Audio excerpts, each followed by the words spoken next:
what the main concerns could be for the 49ers in this game because let's be honest, there probably aren't that many. They're 10-point favorites for a reason, which is the biggest of the entire wild card matchup or wild card weekend. But like you said, there are some concerns with the 49ers, especially in their secondary. One thing I'm curious to see is whether Charvarius Ward uh, really lines up against DK Metcalf the entire game. Lockett will interchange between the slot and the outside. I think he was 50-50 in both the games this year. So he'll interchange between the other corner and Jimmy Ward. But I wonder if Charvarius Ward, with the way that he played DK Metcalf last time, the way he got in his head and really neutralized DK Metcalf, It shadowed him. will the 49ers allow him to shadow him again? I think if they did it once and it worked, why wouldn't you do it twice? You can't let the Seahawks get Metcalf on Lenore. It's just such a physical mismatch, and it's what they want. You can't let them get it.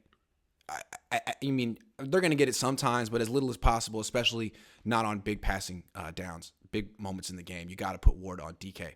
But still, like, Tyler Lockett's really good. He's just smaller, but he can go deep. I mean, maybe he's not like going to win 50-50 balls over Lenore like DK Metcalf would, but still, he can just flat out beat Lenore. They got to be careful with that. Especially, like, Lockett's really tough on the scramble drill, and that's how Russell Wilson would get him. Just break the pocket, extend the play, find Tyler Lockett. He's open. But I don't know. Apparently, Gino's been doing this. I haven't watched a ton of the Seahawks this year. I've just watched them against the Niners, and he doesn't do a lot of stuff. Like, he plays kind of timid against the Niners. Like, he needs to not do that. I don't know if he has. Yeah. What are some other concerns for you for the 49ers? Their pass protection. It hasn't been great.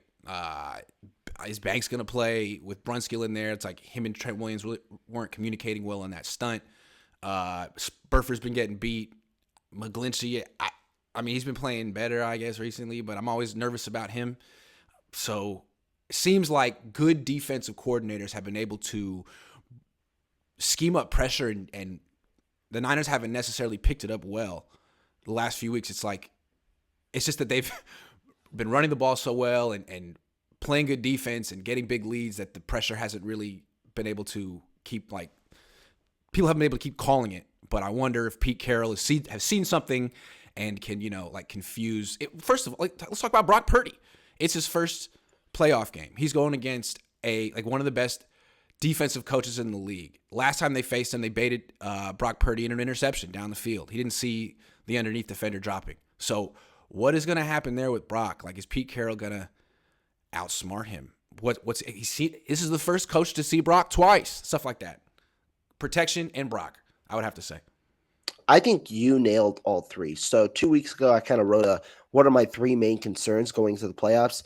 One was the secondary, and I even went further and said secondary, especially when Charvarius Ward exits the game.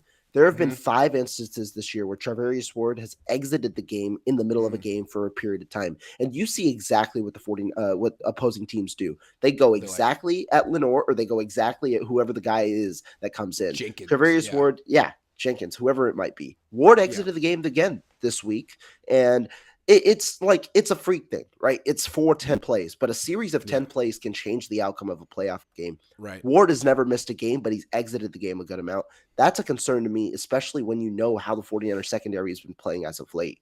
I also agree with the offensive line thing.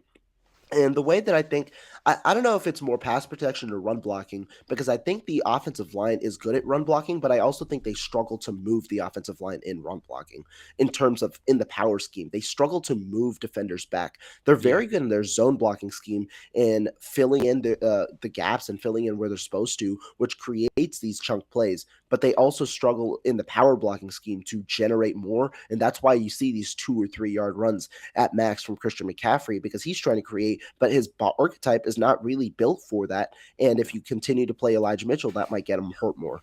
And so to me, really, it's what Jordan Mason's built for. You see him call a lot of those plays for Jordan Mason. It's just him powering through for yards after contact. Exactly. But to me, the reason I could be worried about the offensive line, they haven't played many very strong teams on the at least strong defensive lines. And I'm not going to fault them for that. You play who you play. That's a good but they point. haven't played many very good teams. And when you look at the playoffs, the Cowboys have a good one, the Eagles Yeah. have a good one. Oh, There are yeah, they good do. teams that have very good defensive How lines about in the Buffalo? I mean, Kansas City has a good one. I mean, Kansas City's Kansas defensive City. line Yeah, overwhelms the Niners because it's big. It's yeah, big. Chris Jones is like the opposite of Aaron Donald. The Niners handle Aaron Donald because he's small and quick, and the Niners are small and quick. But Chris Jones he's not just big. He's like Buckner and like meaner than Buckner. I mean, he's like a combination of Buckner and Armstead. And he's so good, so yeah. good. Yeah, Agreed. yeah, And in the final stretch of the year, the three teams they faced with good offensive lines, or sorry, defensive lines, the Saints, the Dolphins, and the Commanders. Now, the 49ers won all three games. The similarity, though, they ran under 4 yards per carry in each of those games yeah, and also gave up 8 sacks during that 3 game stretch. So yeah. something just to think about. And Obviously, Seattle's not going to be the team that shuts down the Niners' run defense no. unless Pete's got something up his sleeve. But there could, like, Philly absolutely could just by winning the trenches. Yeah, I don't think Seattle necessarily is the team, but when you look at the divisional round, that's where you start to get worried because you face one of those teams with a strong defensive line. Right, right. I mean, you got to wonder, has Brock Purdy faced a great defense yet? No. I don't know. I think Commanders could potentially be up there, maybe top 10, but has he Top faced a 10. top three? He's going to face top a four better defense than that, though, if he's going to win the Super Bowl. He's going to have to face one better than that, I think. Agreed. I think. Agreed. Yeah.